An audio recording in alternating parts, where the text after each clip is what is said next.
Welcome back to the Archive Network. Aurelius here with Malik, curators of the Conflict Archive. We left American Civil War last time by year's end. One thing was clear. Today we pick up where we left off. Before dawn on April 12, 1861, the world held its breath. The air was thick with tension, a silence pregnant with possibilities. Then, without warning, Charleston Harbor erupted into chaos. Gunfire shattered that stillness, echoing like a death knell. In that instant, we shifted from mere anticipation to grim reality. War was no longer a distant possibility. It had ignited, roaring to life. We were no longer just spectators. We were witnesses to the birth of conflict. But what does that moment truly signify, Aurelius? Sure, it's the calm before the storm, but it also lays bare a deep desperation. Major Anderson's men in Fort Sumter weren't just facing enemy fire. They were staring down starvation. Trapped in that crumbling fort, they became the first casualties of a conflict that would demand so much more than just supplies. Their struggle was about survival, about hope dwindling in the face of overwhelming odds. It's heartbreaking to think about. As the sun rose, Charleston's sky blazed with cannon fire. Confederate artillery crews unleashed their fury, the sharp cracks echoing across the harbor. Each explosion seemed to awaken the city from its slumber. War had officially begun. The white flag was raised, and with it, the stars and stripes were lowered for the last time at Fort Sumter. We often forget that such moments are where histories collide, where dreams of unity are shattered, and the course of a nation is forever altered. That moment wasn't just a military defeat. It was a national awakening. News of Fort Sumter's fall spread like wildfire. In Richmond, cheers erupted, people hugging and celebrating. But in the North, a storm brewed. Lincoln's call for 75,000 volunteers wasn't just a routine response. It was a heartfelt plea for unity.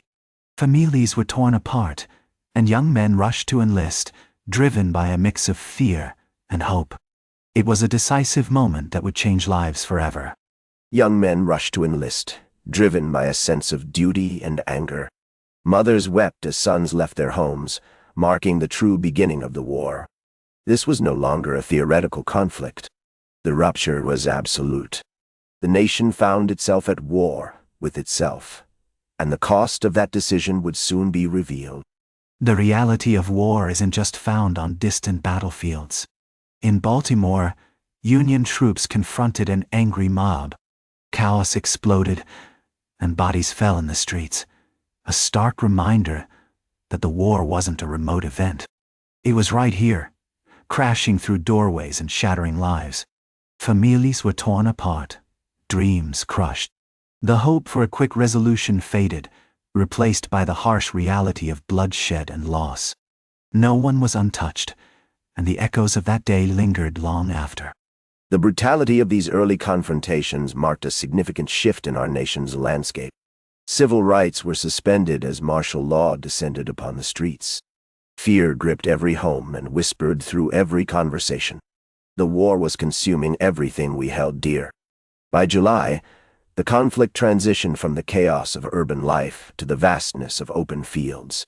This led us to the first major battle at Manassas, where the full fury of war would be unleashed. But that shift was more than just a change of scenery, Aurelius. It exposed the North's naivety in a way that was hard to ignore. People thought they'd come to see a quick spectacle, a chance to witness glory. Instead, Bull Run became a nightmare for so many families. The chaos revealed the harsh truth. This war wouldn't be short or glorious. It would be devastating, leaving deep scars on those who fought and those who waited at home. Union General Irvin McDowell marched his untested troops toward Manassas, blissfully ignorant of the ferocity awaiting them. Meanwhile, Confederate General Thomas Jackson stood resolute, earning the enduring nickname Stonewall for his steadfastness. As Union lines crumbled, chaos erupted. Blood and dust mingled on the battlefield, and both sides confronted the harsh, unforgiving reality of war. This clash was a stark reminder of the brutality of conflict, and it marked the beginning of a long, harrowing journey for both armies. The panic didn't just affect soldiers. It spread to civilians too. Families huddled together, watching the retreat unfold before their eyes, frozen in horror. The dream of a brief conflict was shattered in an instant. The cries of the wounded echoed long after the battle ended. This wasn't just a struggle for territory anymore. It was a desperate fight for survival, where every decision felt like a matter of life or death for those caught in the chaos. And as summer faded into memory, armies dug in for what lay ahead. Camps lined the banks of the Potomac, filled with soldiers sharpening their resolve and their weapons. Politicians, oblivious to the human cost, debated strategies over maps and coffee. The unfinished Capitol dome loomed over them like a silent witness. By year's end, it became painfully clear that this struggle was about more than just armies clashing. It was about the very soul of a nation. Exactly, Aurelius. The South thought independence was just around the corner, while the North was steeling itself for a long and brutal fight. This conflict exposed deep rifts in our society. Every sunrise seemed to bring more fire, smoke, and heartbreaking loss. The war was no longer just a distant idea. It was a painful reality, a national tragedy unfolding before our eyes, affecting families and communities in ways we couldn't have imagined. This was a war of nations, not just armies. We stood on the brink of a civil war that would ignite with an intensity few could imagine. Each side, buoyed by their early victories, was gearing up for a relentless struggle. But the true cost of this conflict, the pain and suffering it would unleash, would ripple through generations in ways we can't yet grasp.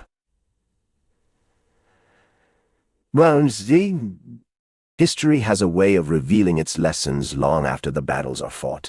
That's where we leave it this time. American Civil War continues.